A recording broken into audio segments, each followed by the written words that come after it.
Com muita alegria, saúdo a todos presentes com a paz do Senhor. Quero, neste momento, externar a minha gratidão a Deus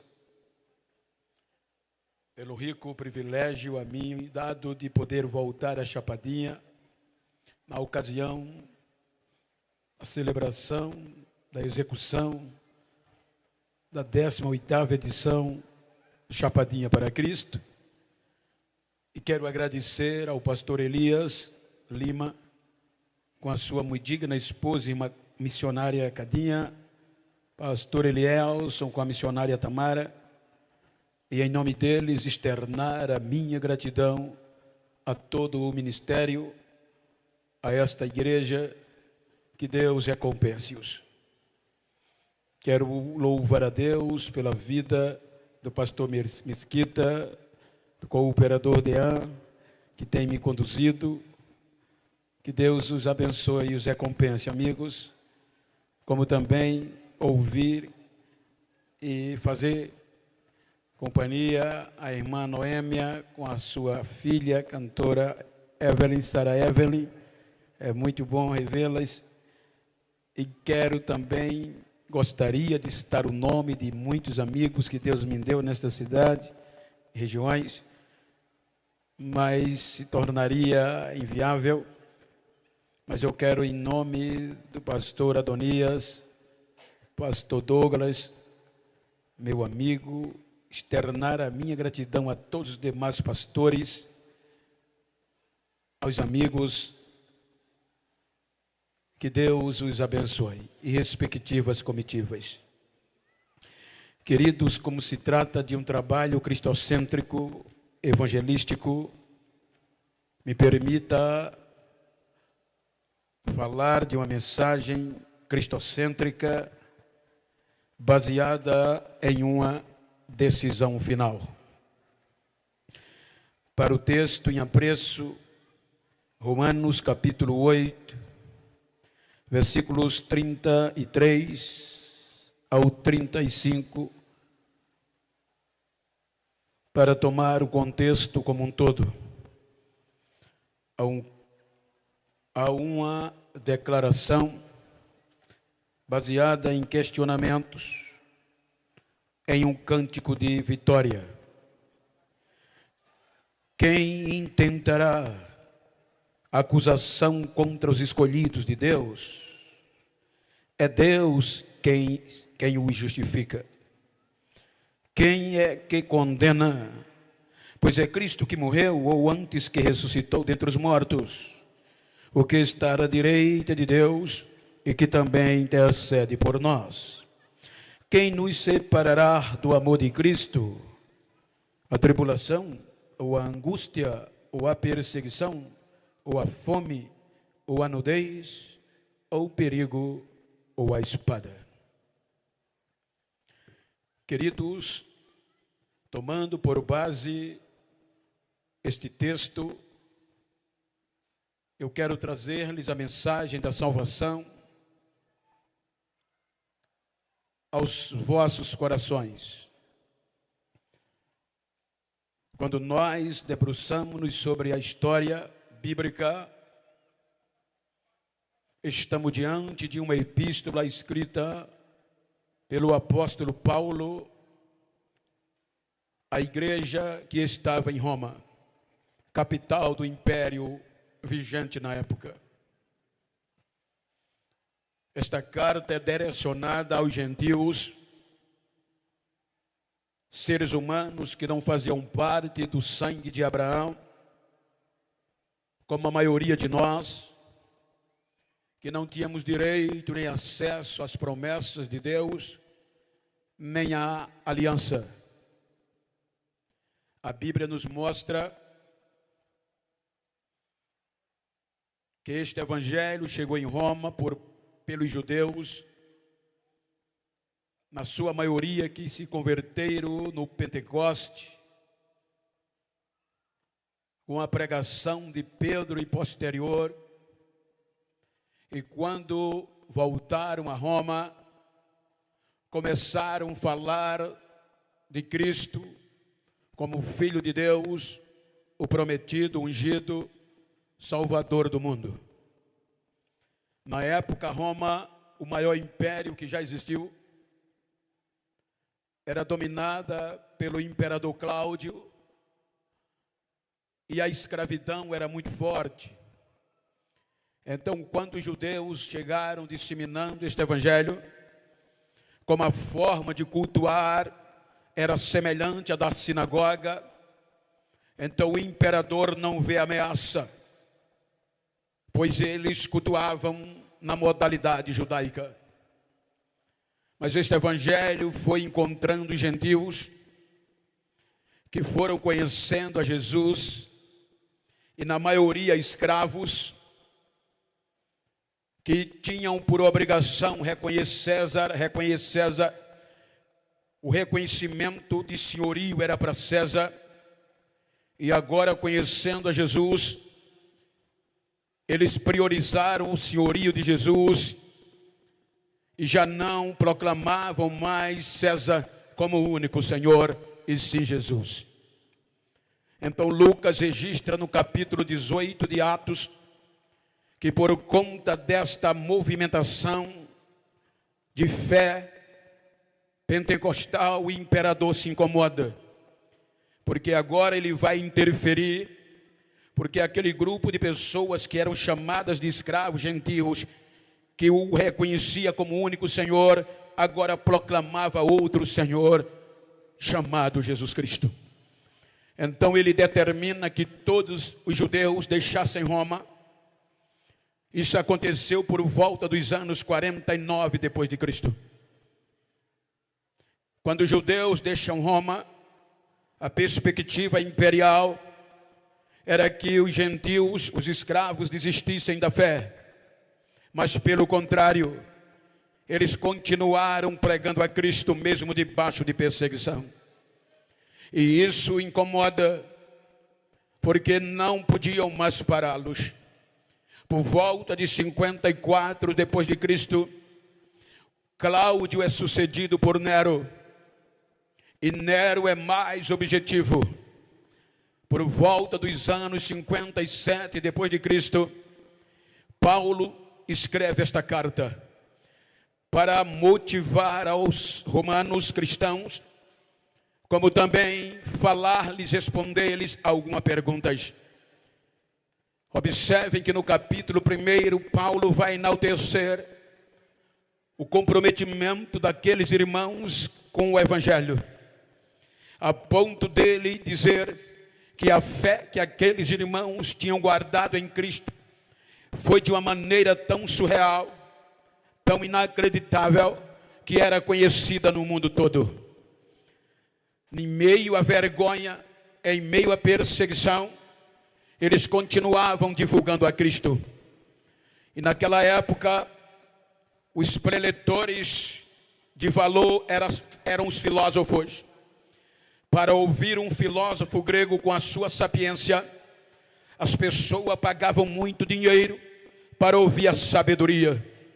E agora tem um grupo de escravos junto com pessoas também da elite, pregando um evangelho de um homem que foi morto como malfeitor, que morreu, ressuscitou no terceiro dia, ia voltar para buscar a igreja e dava direito de vida eterna. Então, como aquele evangelho era pregado por pessoas insignificantes, então se tornou vergonha pregar o evangelho de Cristo.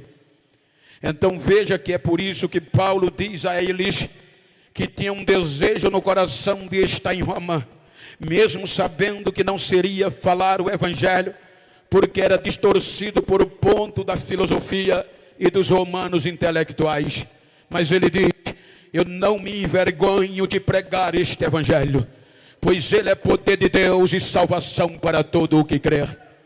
Observem que Paulo vai respondendo algumas perguntas a esta igreja, e a carta dos Romanos, sobretudo o capítulo 8, ele vai tratar de uma decisão definitiva, porque entre as perguntas estavam a segurança de continuar pregando e da salvação, a segurança jurídica.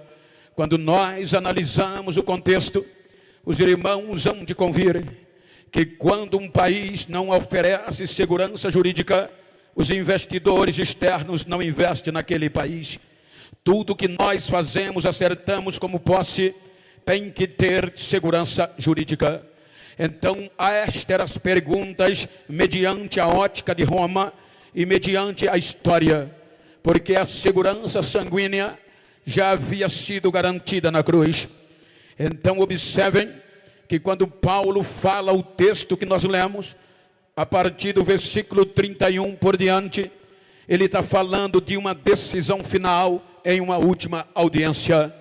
Quando nós analisamos o versículo 33, ele diz aos irmãos: quem intentará acusação contra os escolhidos de Deus? É Deus que os justifica.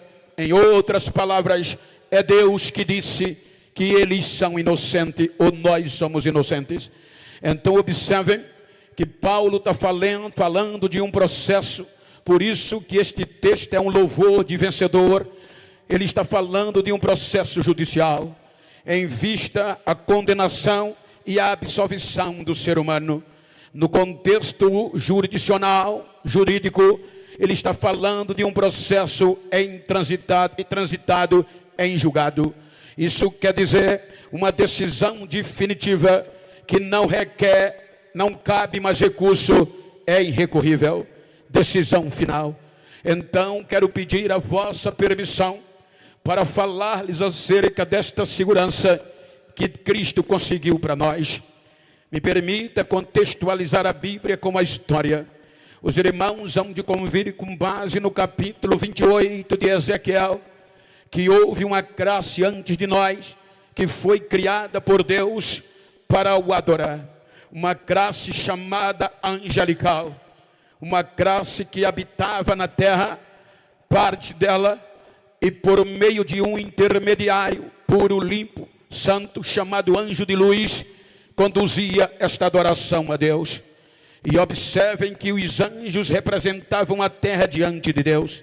Há alguns historiadores, há alguns eruditos e há alguns cientistas cristãos que dizem que neste período as pedras preciosas que hoje nós a conhecemos no subsolo era na superfície da terra. Então, entre estas pedras, os anjos adoravam a Deus. E esta adoração, o anjo de luz guardava no coração e levava a Deus ao Monte Santo. Só ele tinha o direito de subir. E diz a história que ele abria o coração daquilo que vinha da terra para glorificar a Deus. E o que saía do seu coração era louvor, dizendo: tu és digno. Imagina o anjo de luz, belo, bonito, brilhoso, diante do Monte Santo onde Deus senta. E ele abrindo o coração, e do coração dele saindo louvor e adoração da terra, que era a responsabilidade dos anjos produzirem. E aquele louvor era: tu és digno de honra, de glória, de domínio, de majestade, de riqueza e de glória, e toda a terra está cheia da tua glória. Isto era hábito cotidiano, isto era hábito do dia a dia. Então o anjo de luz se ensoberbeceu e conseguiu contagiar um terço dos anjos, 33% dos anjos que estavam na terra.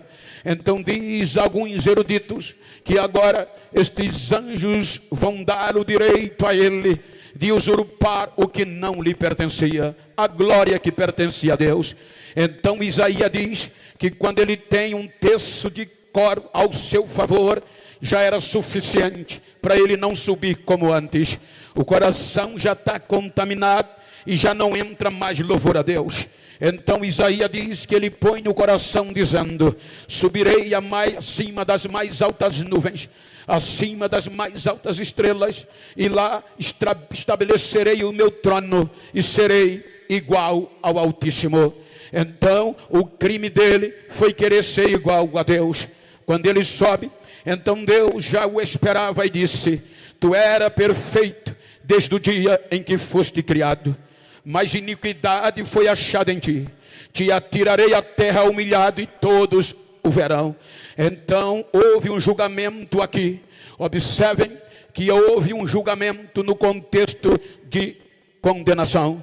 Quando nós lemos o Evangelho, segundo escreveu lá o livro de Judas, capítulo 1, versículo 6, Judas fala deste julgamento.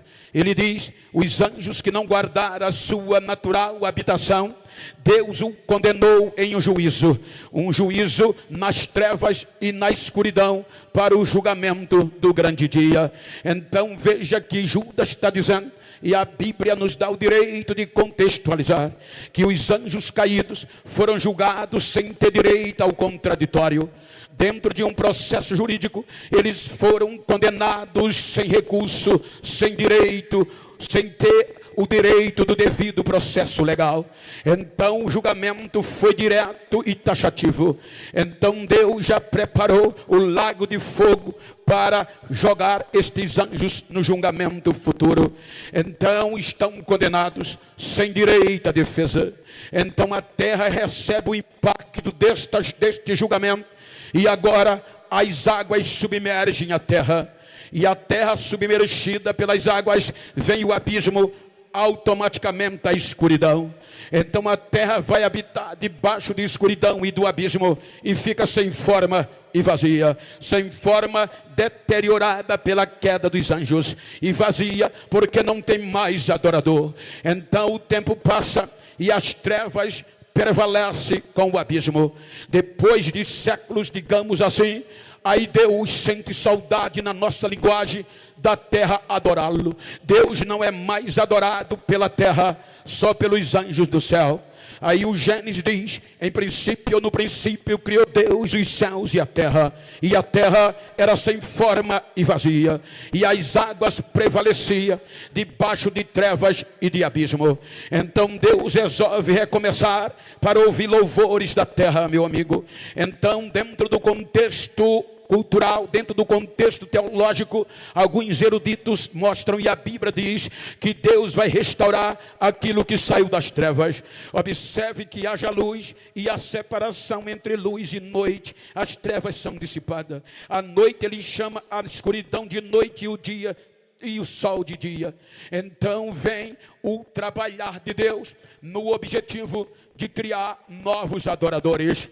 Então o capítulo 1, versículo 26 do Gênesis diz que resolve Deus fazer o adorador, criar um adorador. Entre todas as espécies que ele já tinha criado, nenhum era apto para se tornar adorador. Então ele faz uma reunião, possivelmente com a Trindade, ele, Pai, Filho e Espírito Santo, e diz: façamos, está no plural, está no coletivo, façamos o homem a nossa imagem e a nossa semelhança. Então decidiram pegar aquilo que veio das trevas e do abismo, a terra, e da terra criar o adorador. Aí o capítulo 33 de Jó, Eliú, quando discursa no versículo 4, ele faz a distinção. Ele diz que o Espírito Santo desce, pega a terra e forma o ser humano. O Espírito do Senhor me formou. Então, quando nós, seres humanos, através de Adão, está formado, aí diz alguns eruditos que o Espírito Santo viu uma obra tão perfeita, diferente de todas que já tinham sido criadas, uma obra meramente divina, e ele disse: eu vou morar dentro dele. Morando dentro dele, eu ligo ele ao dono de tudo. Então, quando ele faz isso, aí diz Eliú: e o Todo-Poderoso me deu fôlego de vida. Então, por meio do Espírito, o ser humano vai agora ser criado. Capítulo 2 do Gênesis, versículo 8: plantou Deus um jardim e colocou o homem para cuidar. A função do homem, pasme todos que estão me ouvindo, nós seres humanos fomos criados não para ralar, não para passar fome, nem para dificuldade. Nós fomos criados para um objetivo, só adorar a Deus.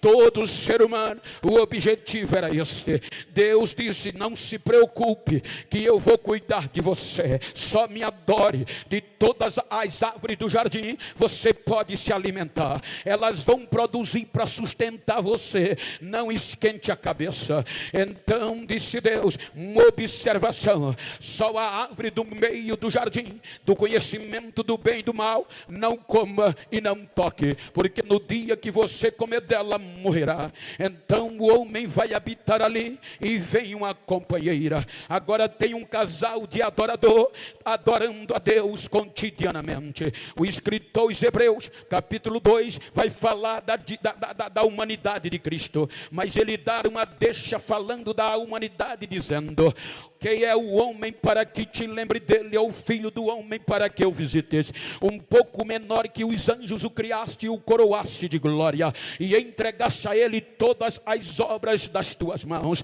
Ou seja, Deus confiou ao homem em primeiro lugar tudo o que havia criado, desde o peixe ao mosquito, desde os monstros ao mosquito. Deus disse: você vai dominar, é eu que estou dizendo. Aí, como o anjo de luz subia, Deus não precisava descer, mas o escritor aos Hebreus diz que Deus fez o homem um pouco menor que os anjos. Então agora é Deus que desce para o jardim. Agora a adoração não é mais levada por ninguém, era Deus que descia no jardim, e este casal o adorava todo dia. Tu és digno de honra, de glória, de domínio, de louvor, de majestade, e a terra é tua e toda a sua plenitude. Então esta era uma adoração perfeita. Capítulo 3 do livro do Gênesis, a serpente, personificação do anjo caído, entra no jardim, e ele propõe a Eva um diálogo, e olha o que ele pergunta: foi assim que Deus disse que de nenhuma árvore do jardim vocês podem comer? Aí Eva diz: não, Deus disse que o jardim é para nós nos alimentarmos, todas as árvores poderemos comer, exceto a árvore do bem, do conhecimento e do mal, ou seja, aqui está no meio. Deus disse que no dia que nós comermos ou tocarmos nela morreremos. Aí a serpente contrapõe dizendo: não, vocês não morrerão, é porque Deus sabe que no dia que vocês comer desta fruta, este fruto, vão ser iguais a ele, conhecendo o bem e do mal. Você sabe porque o homem até hoje mata por causa do poder? Começou aqui. Então a serpente sai de cena. Quando a serpente sai de cena, observem que entra as 7 testemunhas que nós lemos em Romanos 8:35. Elas estão ali como testemunha, porque até aqui o ser humano estava inocente, mas quando deu ouvido à serpente, vem as 7 testemunhas. Observem, a árvore estava lá e não era perigo, mas agora vai ser. Ela desperta o desejo da mulher de comer, de desobedecer a Deus. Então as 7 testemunhas, a tribulação, o perigo, a perseguição, a angústia, a fome, a nudez e a espada, elas vão observar ponto por ponto a história e o comportamento de Eva e Adão. Então veja que uma testemunha em um processo jurídico, é por isso que Paulo apresenta, elas não pertencem às partes, mas ao juiz. Elas são os olhos e os ouvidos do juiz. Então quando a serpente sai, o perigo chega e vai ficar de olho em Eva. O perigo vai aguçando e traz a perseguição. A perseguição quer dizer, a mulher que nunca pensava em comer, agora vai pensar. Quando olhava, o perigo estava lá e ela era perseguida. A perseguição traz a angústia. Ela vai dormir e a angústia é um sentimento físico por dentro, contínuo. A angústia vem de dentro para fora. A angústia diz: vamos vencê-la, mas traz a tribulação. A tribulação leva ela a Adão.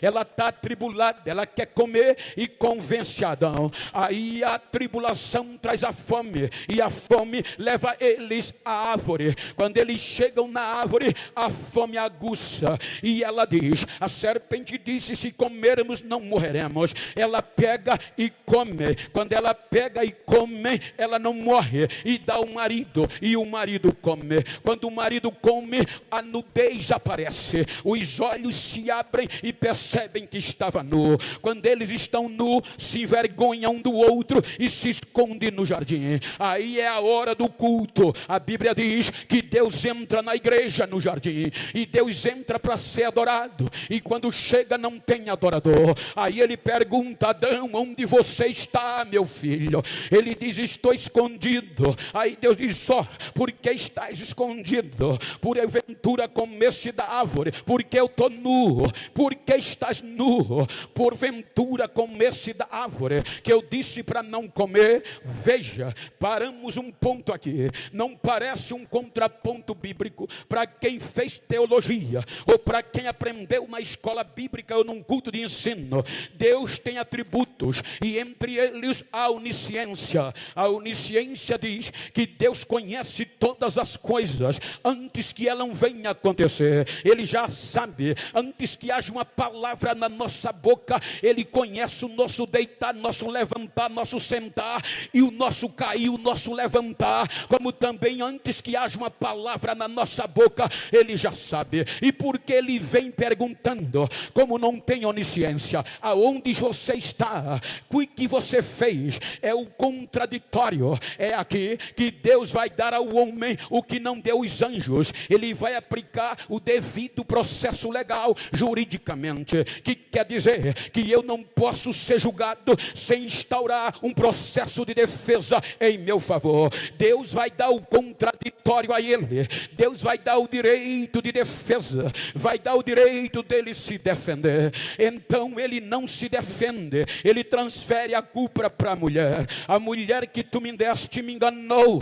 E aí ele volta para a mulher e vai dar o mesmo direito. Mulher, o que tu fizeste, a serpente me enganou, e a serpente já está condenada. Então a espada entra. A espada é a morte. É por isso que Paulo diz que pelo homem entrou o pecado, e o pecado trouxe a morte, porque ele é o salário do pecado. Então agora, na ótica jurídica, que é a justiça, era para Deus desistir do ser humano logo ali. Não era para não existir chapadinha, não era para existir nenhum de nós, não, era para Deus, na ótica da justiça, já desistir de nós ali, já jogar a gente no lago de fogo, preparado para a morte, o diabo e seus anjos, de forma eterna, porque já havia uma jurisprudência. Deus condenou os anjos pelo mesmo crime, princípio de igualdade, e o ser humano cometeu o mesmo crime, a comer o fruto para ser igual a Deus.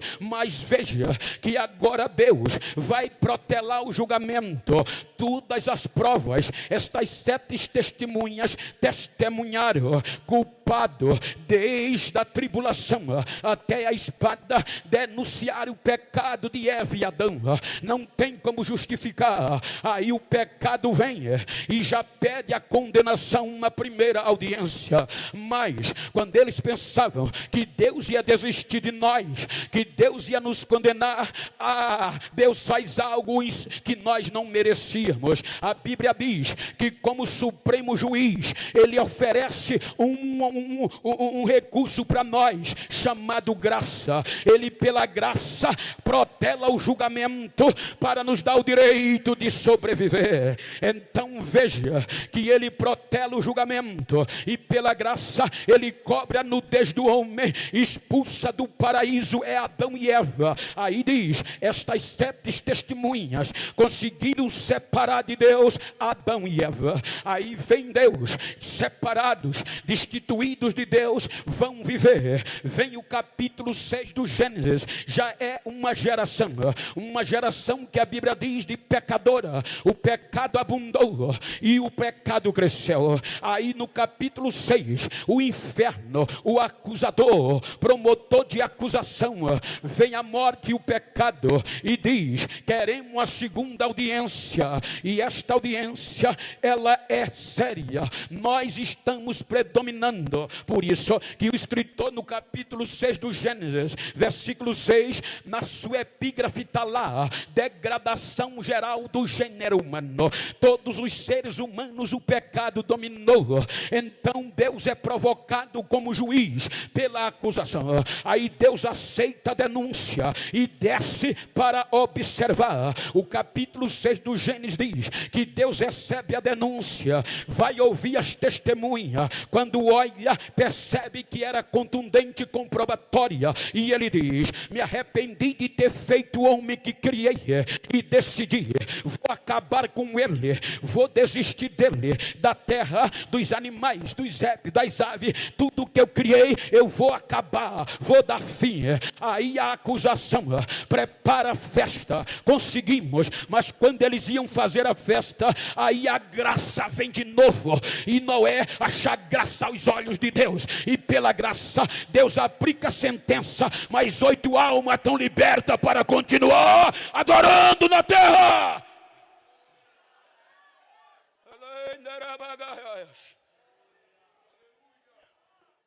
Qual foi a sentença da terra? O dilúvio.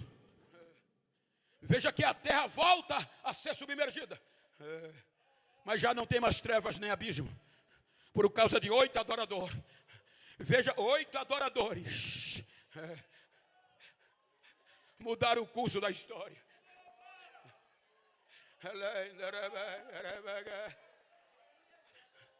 Mudaram o âmbito nacional, geográfico. Capítulo 8, Deus os tira da arca, pede para eles recomeçar, faz uma aliança incondicional, que não ia mais fazer o que fez. Capítulo 11, já é a geração de Noé, e o pecado vem e domina. Veja que Deus desce à terra de novo, não para ser adorado, mas para julgar. A acusação acusa a geração de Noé de soberba, porque desobedeceram não migrar, criar uma cidade para não migrar, para ser célebre e se proteger de um futuro dilúvio. Aí Deus desce e as testemunhas conseguem testemunhar. Aí Deus diz: o homem é mau. Aí vamos fazer alguma coisa. O Espírito Santo vem, já que ele disse a Noé: eu nunca mais vou destruir vocês como eu fiz. Aí, já que não pode destruir, ele espalha a geração de Noé nos 3 viés. Veja que há uma separação de Deus e uma separação familiar. Semitas, canitas e jafetitas. Eles partem individual, eram unidos, era uma família só. As testemunhas separam de novo o ser humano de Deus. Aí anos, séculos se passam sem adoração, adorando a ídolos e não a Deus. Aí vem o capítulo 12 do Gênesis. Aí Deus diz: vou pôr em prática um projeto de resgate, de adoração. Abraão, em ti serão benditas todas as famílias da terra, Abraão. Através de ti eu vou criar um projeto espiritual. Vou começar do zero, Abraão. Vai ser um projeto meu, chamado de meu, e eu seu Deus. É o meu povo e eu sou o seu Deus. E praga nenhum vai pegar sobre este povo. Ele pega um útero falido. Ele pega um útero estéril e diz: eu vou recomeçar com este projeto. Um projeto missionário para resgatar os perdidos. Desde a queda de Adão não se adorava mais coletivo. Aí Deus disse: eu vou criar um projeto para me adorar, e cria Israel. Quando chegamos na história de Israel, sintetizando, Israel vai receber aliança, vai ter promessa, vai ter leis para protegê-los do pecado. Nunca nenhum ser humano, nenhum povo teve de Deus o que Israel teve: lei protetiva, direito a ver a sua glória. Desde o capítulo 3 do Gênesis, Deus se apegou tanto a Israel, que no capítulo 40 do Êxodo, tem um culto com os judeus, Israel, e a glória de Deus desce na terra de novo. Agora Deus está na terra sendo adorado, e tem um povo chamado judeu que o adora. Mas pasmem, a lei não protegeu Israel.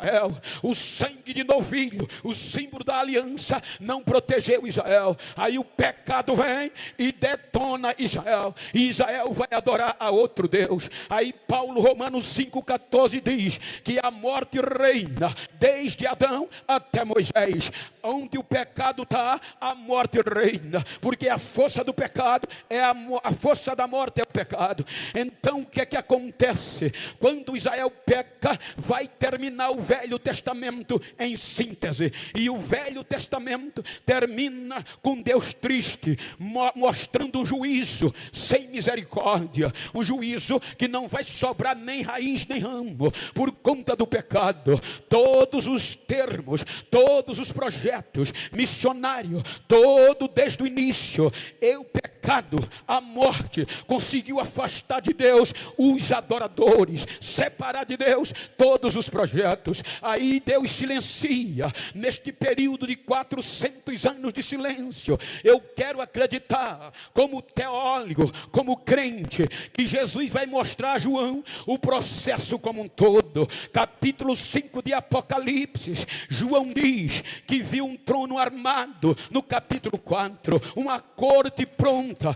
para um julgamento. Ou seja, Jesus vai mostrar a ele o que aconteceu até o fim do Velho Testamento. O pecado e a morte. Agora com Israel, o projeto menino dos olhos de Deus pecou. Eles têm coro, têm poder de denúncia. Eles agora fazem uma denúncia oficial para o último juízo. Era um juízo final, para o último julgamento, para a última audiência. Apresenta ao Supremo e Deus aceita a denúncia. Quando Deus aceita a denúncia, ele desce, vai agora montar a corte para decidir. Então veja o que é que João diz, que ele, quando é arrebatado aos céus, ele vê um trono, e quem estava sentado no trono? O Supremo Juiz. Então dá na ótica da jurisdição e na ótica do julgamento. As 7 testemunhas de Romanos estão lá. A morte, o pecado e o inferno cantando de galo. Por quê? Provas comprobatórias, contundentes contra a raça humana. Reinaram até aqui. Aí vem a gente como réus. Estamos à mercê de uma misericórdia. Aí Deus agora vai ouvir as testemunhas que conseguiram separar dele todos os projetos de adoração até aqui.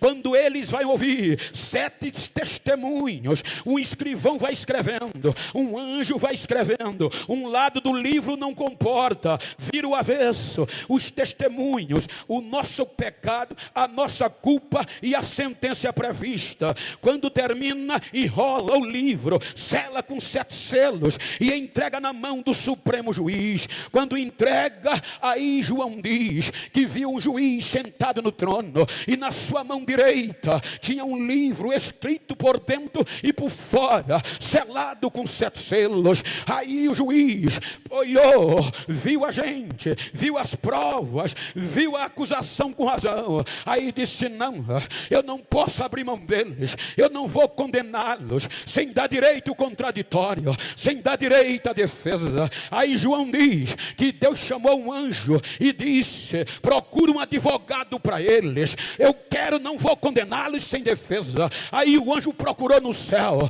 nenhum anjo nem quis aceitar. Desceu na terra, nenhum advogado quis. Foi para debaixo da terra, ninguém quis aceitar o nosso processo.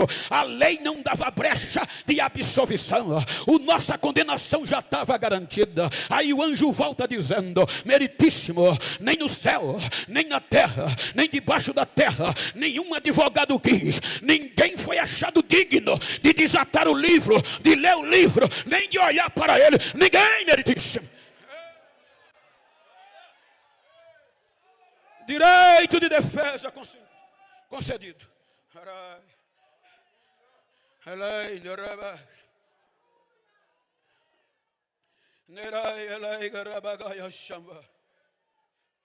Só cabe agora a condenação. As provas contundentes, comprobatórias. Quando o juiz vai preparar a condenação, para nossa história terminar ali, a morte reinou até ali. O lago de fogo preparado para a morte, o diabo e seus anjos, já estava aquecido para receber a gente. Mesmo sem existir, não era para a gente existir. Aí Paulo, escrevendo aos Filipenses capítulo 2, diz que antes da decisão final, um ser entra no fórum, no julgamento.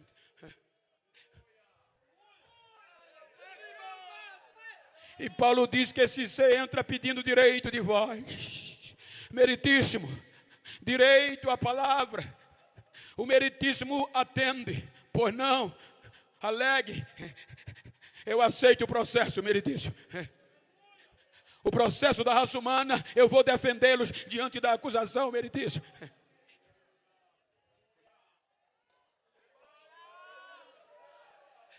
E João chorava muito, porque ninguém foi achado digno.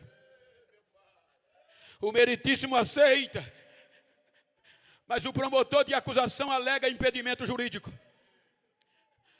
O promotor de acusação alega, meritíssimo, ele não pode advogar o ser humano. Porque ele é impedido, as prerrogativas que ele tem o impede de julgar, defender melhor o ser humano. Quais são as prerrogativas? Aí a acusação vai ter que pôr para fora.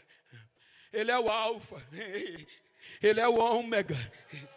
Todas as coisas foram feitas por ele, sem ele nada do que foi feito se fez. Ele é glorioso, ele é Pai da eternidade, ele é príncipe da paz, é glorioso, maravilhoso conselheiro. Ele é Deus, ele é Deus, ele é Deus, ele é Deus. Ele não pode. Aí Paulo diz que o meritíssimo, nas entrelinhas, tem razão. Você não pode, as suas prerrogativas impedem você de descer. Quem faria isso, pastor Elias? Paulo diz que ele olha para o meritíssimo e para a acusação e diz: meritíssimo, eu vou abrir mão das minhas prerrogativas. Eu vou me aniquilar, eu vou me humilhar. Eu não vou usar nada, nenhum direito de ser Deus. Eu vou me humilhar, vou me despedir de toda a glória que eu tenho. Eu vou descer, vou me tornar um deles, mas eu vou aceitar o processo. Vivendo como eles, eu vou defender, não vou abrir mão deles.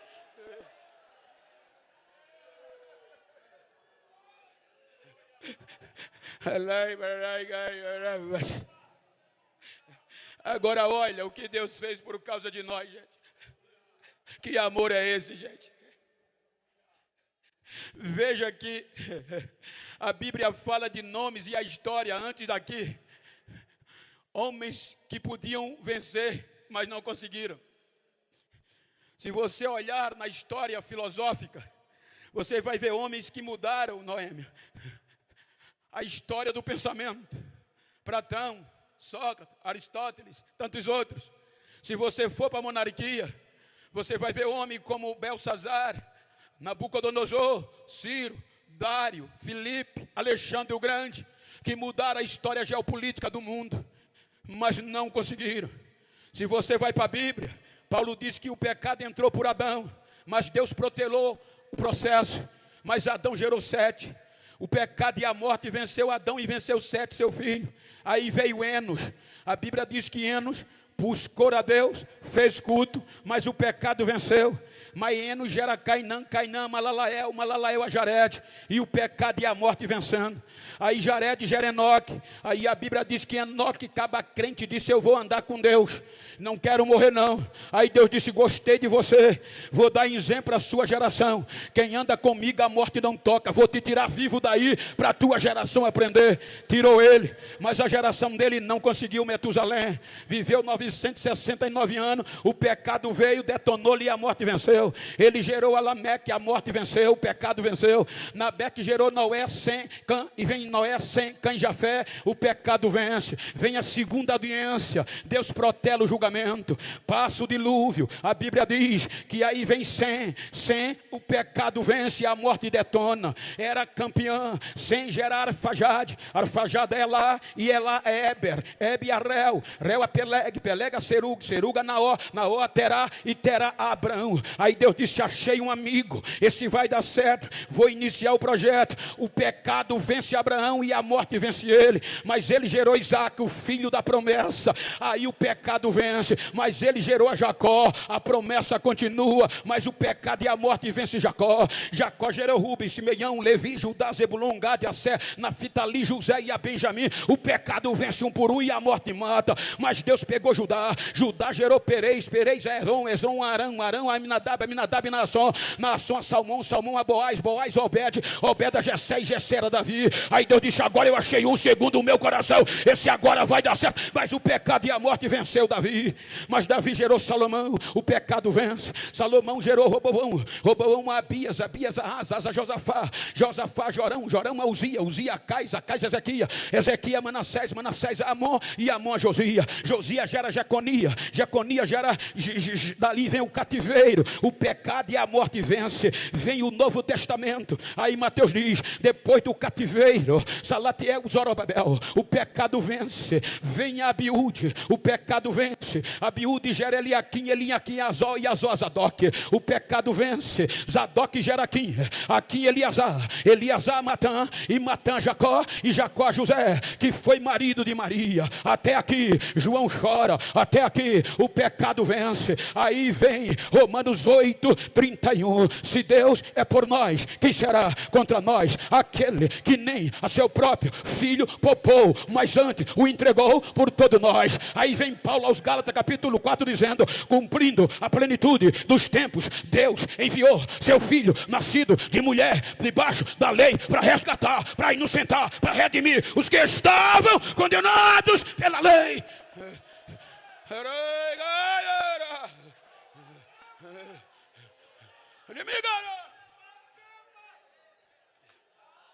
Eu estou em praça pública, mas diga para quem está ao seu lado: que amor é este? Abrir mão do próprio filho. Amou a gente quando a gente ainda era pecador.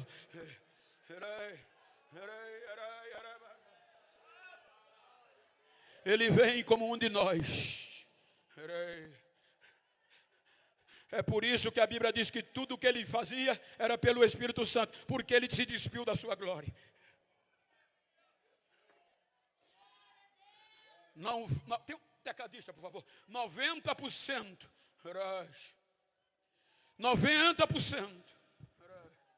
da sua vida foi se preparar, sendo tentado, sendo rejeitado. 10%, 3 anos, ele debruça no processo. O meu e o teu processo. O julgamento está suspenso até o final, transitado e julgado. Quando ele debruça no processo, a primeira testemunha que chega é a fome. Impelido pelo Espírito, vai para o deserto. O acusador vem e diz: vou pegá-lo. 40 dias sem comer. Tu não é Deus? Transforma essas pedras em pães. Nem só de pão vive o homem.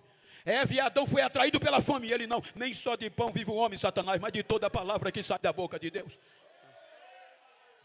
Oferece a riqueza, me adora. Escrito está: só o Senhor teu Deus adorarás, e só a Ele servirás. A perseguição vem, ele resiste. A angústia vem, e aqui pega pesado.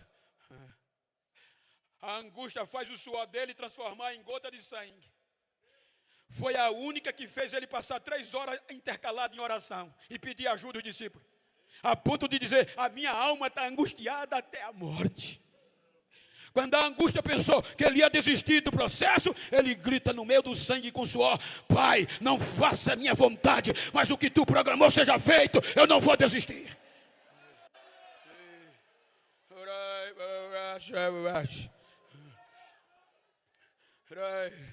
Quando a angústia sai, a nudez vem. A nudez, segundo eu fiz alguns cursos em Jerusalém, alguns rabinos, é o ápice da vergonha de um judeu. Por isso que Paulo diz que ele suportou o opróbrio, o mais alto nível da vergonha. E ela vem junto com a tribulação. A tribulação é de cascar o grão, no original, são os chicotes. Os romanos chicotearam ele nu. Eu já peguei num azorrague verdadeiro, pesado, ossos, chumbos. A história vocês conhecem, que cada golpe daquele 39 abria cortes e suco descascando o seu corpo. Cortes que dava para ver a olho nu o pulmão funcionando, diz os historiadores. A tribulação gritava: você vai desistir, vai devolver o processo. Ninguém conseguiu. Aqui tem advogado, me permita, data vênia se eu estiver errado. Se eu sou um advogado, aceite o processo do pastor Elias, debruço, estudo, e na vigência da lei vigente, não digo, olha pastor, não encontrei brecha para lhe absolver, nem atenuar ou diminuir a pena. Tome o seu processo de volta, não quero honorário, não consigo. Então a tribulação dizia: você vai devolver. Eu dizia: pastor Elias, procure outro. A tribulação dizia: vai ter que. Mas como que não tinha outro? O anjo já procurou no céu, na terra e debaixo da terra não tinha ninguém. Então, quando a tribulação pensava que ele ia devolver, Isaías diz que em vez de devolver, ele toma sobre si. E agora, o castigo que ia nos absolver está sobre ele. E pelo andar do processo, a gente ia ser absolvido. Quando ele toma o processo sobre si, se tornou maldito, segundo Deuteronômio. O advogado assumiu o erro do cliente. Ele assumiu o nosso erro. Aí a espada vem.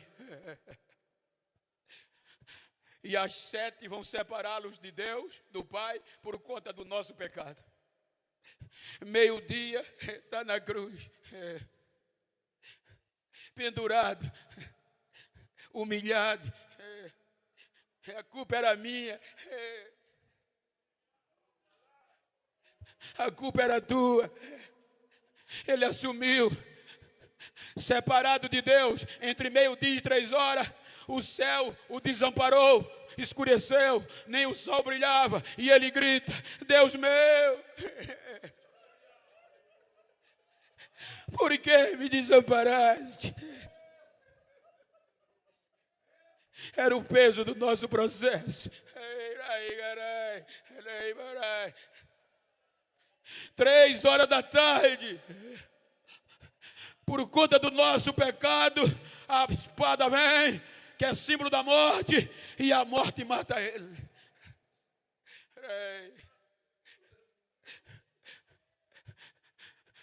Só que a morte mata matando mesmo, como qualquer outro. A morte diz: vencemos.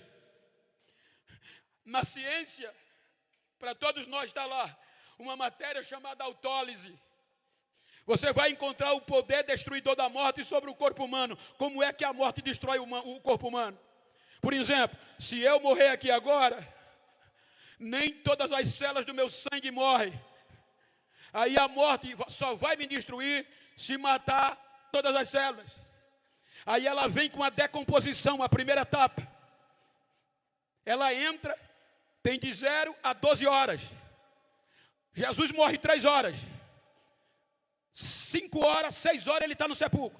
Por exemplo, se eu morri aqui agora, a decomposição vem, rastreou a mim, viu engano, viu mentira, viu pecado, ela entra. E ela entra no objetivo de matar as últimas células que ainda sobrevivem. Ela tem 12 horas para matá-las. No final de 12 horas, que é o primeiro dia judaico, ela já está morta.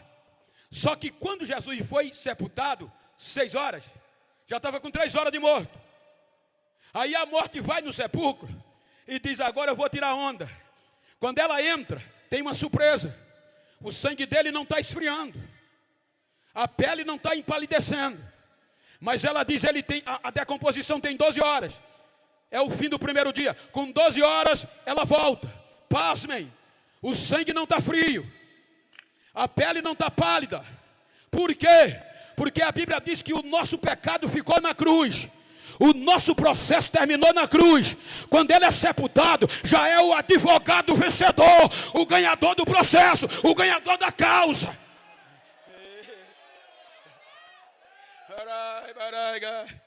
Aí a decomposição não aguenta e chama, a morte não entende, no primeiro dia chama decomposição. E pergunta: decomposição, desde o primeiro até aqui, ninguém escapou. O que é que houve? leia depois 1 Pedro capítulo 2, versículo 22.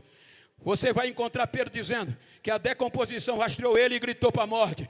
Eu não encontrei engano nem mentira na boca dele e nem vi ele pecado. Ele é santo, é diferente, ele é puro, ele não pecou. O pecado que estava nele era nós.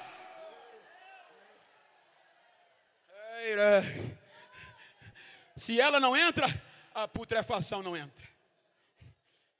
A putrefação teria que vir para destruir. Ela tem de 12 a 24. 24 horas já está podre. Aí a morte diz, com 24 horas eu volto. Quando volta, nem mosquito tinha no corpo. Não fedia.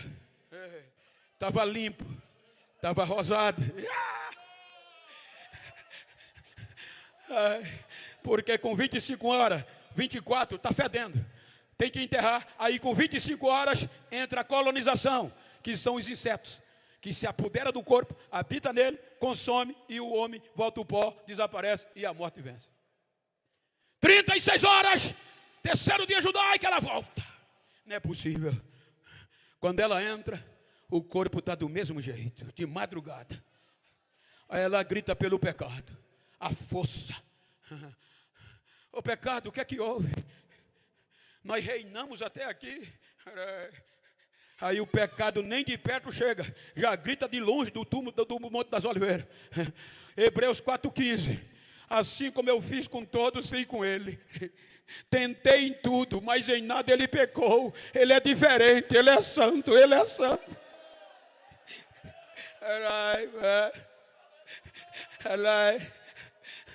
Aí na antiga aliança, quando tinha guerra, quando o vencedor, um rei vencedor vencia, descia no poder do mais fraco, perdedor, tomava a espada, tomava a coroa, tomava os despojos e para si. E um mensageiro montava no cavalo e saía correndo para a cidade do rei que venceu.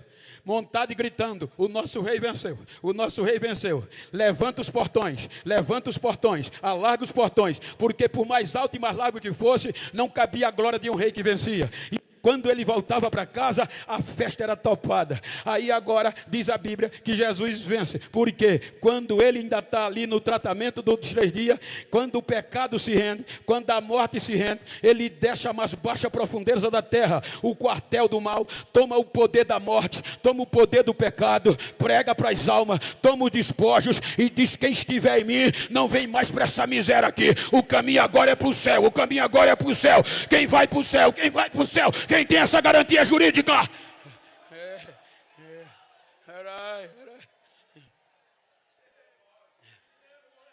Manhã do terceiro dia,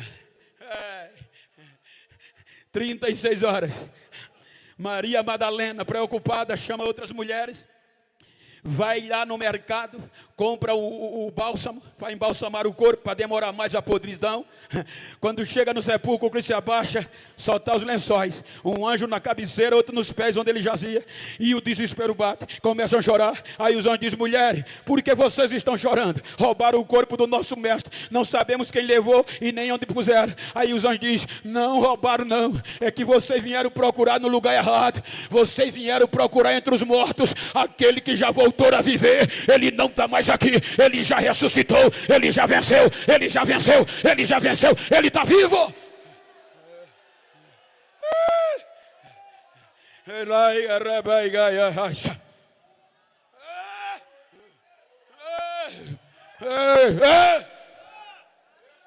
Estou em praça pública, mas em praça pública não está dando para aguentar aqui em cima. Eu vou disparar em glória, eu vou disparar em aleluia. Deixa eu ver os crentes que têm segurança jurídica, que pode dar glória, que pode dar aleluia. Quem fala em mistério em praça pública ainda, adora!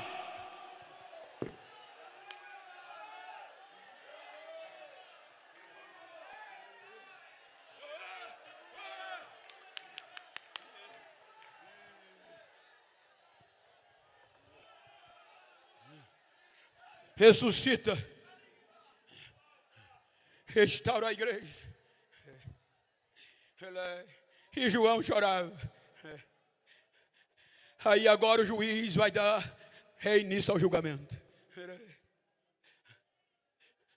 O processo terminou e agora vai esperar a decisão final. O juízo final era para ser aqui. Ele monta, o julgamento está pronto. As 7 testemunhas de Romanos chegam. Os réus comparecem. Mas o promotor de acusação, o pecado e a morte, não vem. O lugar está vazio. Já não tem mais o que alegar contra nós.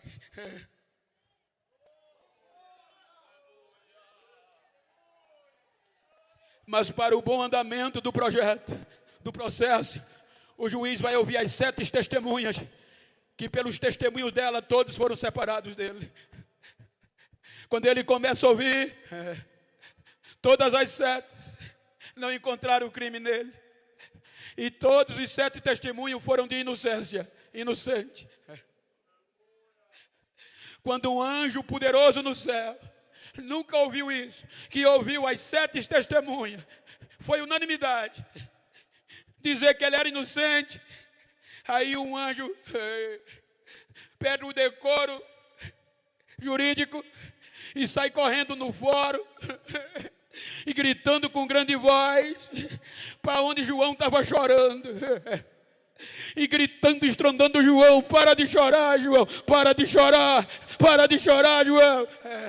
Você vai entender o Salmo 24 aqui. Aí João diz que quando levanta a cabeça, o Salmo 24 vai entrar: levantai cabeças, ó portais da eternidade, levantai as vossas cabeças, que vai entrar o Rei da Glória. E quem é este Rei da Glória? É o Senhor dos Exércitos, poderoso na batalha, é o vencedor. Aí o anjo diz: eis o leão da tribo de Judá, a raiz de Davi. Ele venceu, ele foi morto, mas ele está vivo, e com seu sangue ele trouxe para volta para Deus povo, tribo, língua, raça e nação. E vai ter adoração de novo, João. Vai ter adorador de novo, João. Ele venceu, ele venceu. Aí João diz que ele vai direto para o que estava sentado no trono. Quando ele vai de o que estava sentado no trono, ele pega o livro. Quando ele pega o livro da mão do Supremo, aí o João diz que os 4 seres viventes que só adoravam o Pai, os 24 anciões que só adoravam o Pai, aqueles anjos de Isaías que diziam: o Pai Santo, Santo, agora vão adorar e dizer: digno é o Cordeiro que foi morto e reviveu, e com seu sangue trouxe de volta para Deus homens das tribos, raça, povos e nação. Ele é digno. Aí o coral do céu, o compositor do céu, fez um hino, um cântico novo para recomeçar a adoração, porque desde os anjos até aqui o pecado deteriorou. Agora é um cântico novo. Aí os anjos começaram a cantar. Aí o Supremo disse: não, para. Esse hino novo não é só para vocês, é quem está no céu, quem está na terra, debaixo da terra, está no mar, está no ar, vai louvar. Aí João diz que viu no céu, ouviu da terra, ouviu do mar, ouviu do ar, ouviu de debaixo da terra o hino novo que dizia: digno é o que está sentado no trono e o seu Cordeiro que foi morto e reviveu. Ele é digno de honra, ele é digno de glória, é digno de majestade, é digno de riqueza. Ele venceu, ele venceu, ele é santo, ele é santo, ele é santo, ele venceu. Quem acredita que ele venceu? Quem acredita que ele venceu? Quem acredita que ele venceu? Quem acredita?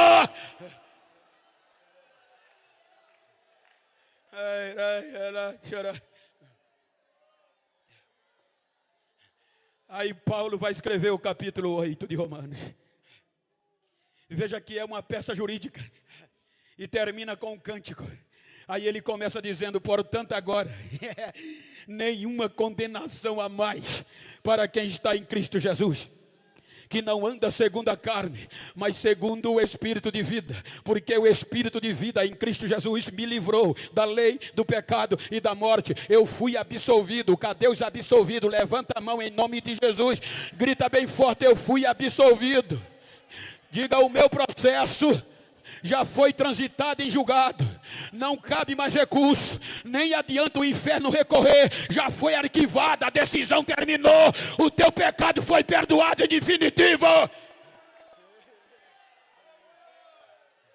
Por isso que a sequência é: quem intentará? Tem jeito mais não.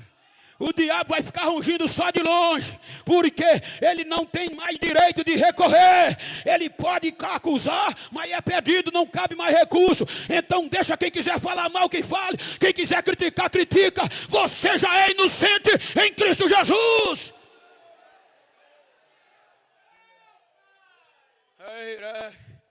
Quem intentará acusação contra os escolhidos de Deus? Olha para esse crente que está do teu lado. Se você pode pregar comigo, diga a ele: me perdoa.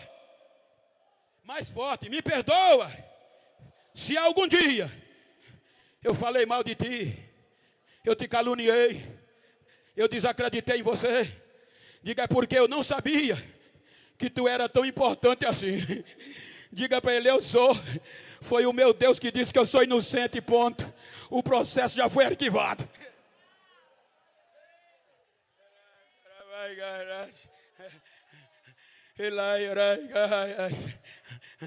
Se o processo tivesse aberto, esse neguinho não estava aqui não.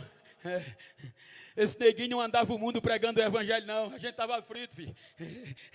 Mas o processo foi arquivado. Tem gente que diz: mas como é que Deus pode usar tanto esse nego? Eu digo: problema seu. Eu já fui inocentado, filho. O processo está arquivado, não cabe mais recurso. Não tem mais como recorrer. Já foi decretado, eu sou inocente. Aí ele diz: quem nos separará do amor de Cristo? A tribulação, a perseguição, o perigo, a nudez, a angústia, a fome, a espada. Estou certo que por amor a ti somos entregues à morte todos os dias. Somos reputados como ovelha, indo para o matadouro. Mas eu estou certo que nestas coisas somos mais que vencedores por aquele que nos amou. Porque para mim, nem a morte, nem a vida, nem os principados, nem os anjos, nem a potestade, nem o presente, nem o futuro, nem a altura, nem a profundeza, nenhuma outra criatura vai nos separar do amor de Deus que está em Cristo Jesus, nosso Senhor. Cadê os inseparáveis? Cadê os inseparáveis? Cadê?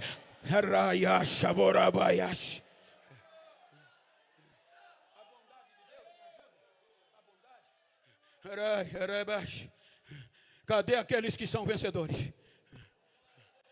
Fique de pé, por favor.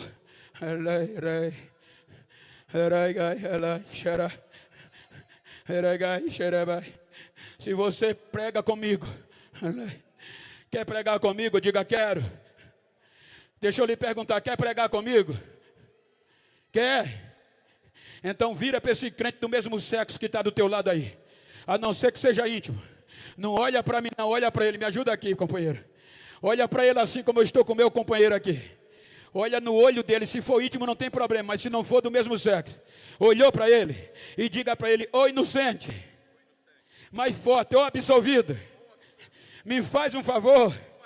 Depois desse chapadinha para Cristo, se tu encontrar alguém que me acusava, que pensou que Deus desistiu de mim e que pensou que ia me fazer parar, dá um recado a ele. O processo foi arquivado, não cabe mais recurso. Eu sou inocente e ele vai ter que me engolir, dando glória, dando aleluia, glorificando e adorando. Abraça ele, abraça ele.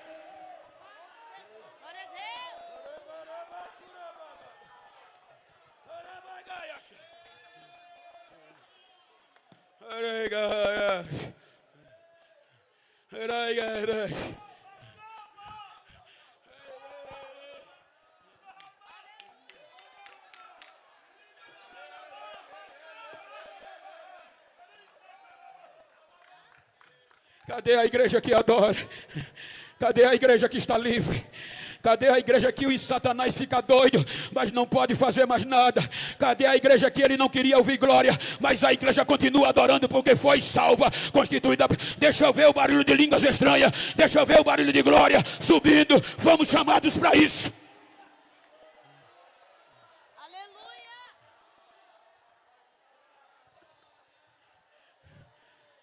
Aleluia! Agora eu quero chamar você que por algum motivo se afastou. Eu quero chamar você que ainda não é crente. Eu não quero assustar você, mas o julgamento final foi protelado para o capítulo 20 do Apocalipse. E lá não vai ter mais misericórdia. E todos que não forem achados em Cristo Jesus vão ser jogados no lago de fogo, preparado para a morte do diabo e seus anjos. A jurisprudência vai terminar ali. Mas ainda dá tempo. A primeira vida está aqui, a segunda vida, cadê a terceira? Me ajuda aí. Você pode estar perto de uma pessoa que se afastou. Você pode estar perto de uma pessoa não crente. Eu tenho andado parte do mundo todo pregando este evangelho. E pasmem, onde eu passo as pessoas estão correndo para aceitar Jesus. Pastor Ferro Douglas também é testemunha de onde ele passa. Saindo daqui vou para a América ganhar alma. Na outra semana vou para o Japão ganhar almas. E hoje eu estou em Chapadinha. E eu não vim aqui brincar. Eu vim aqui pregar o evangelho, como disse o pastor, que muda nações. A terceira está chegando, a quarta está chegando, cadê a quinta? Ajuda ela aí. O objetivo principal é você. Você pode ter desistido, mas foi cantado aqui que ainda tem chance. A palavra diz que enquanto a igreja estiver na terra, a graça ainda está habitando, ainda tem chance.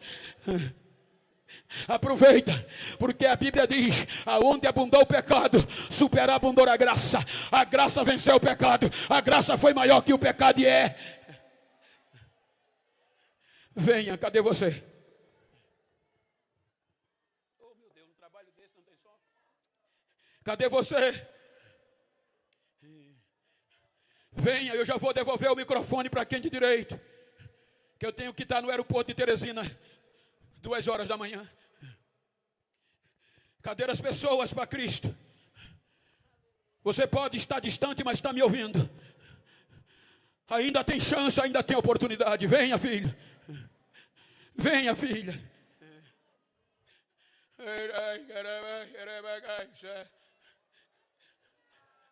Cadê você? Ajuda, irmão. Se você sabe se tem alguém afastado, alguém não crente, chama ele, insiste com ele. Está vindo vidas, venha, filho. Venha, filho. Eu sou do tempo, gente, que quando uma alma vinha, a igreja só faltava explodir no poder. Reage para cada alma que vem.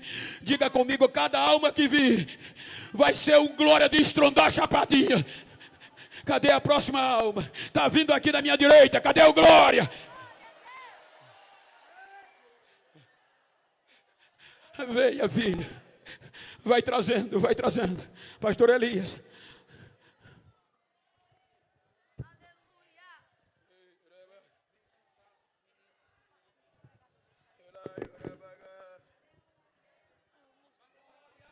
Aleluia.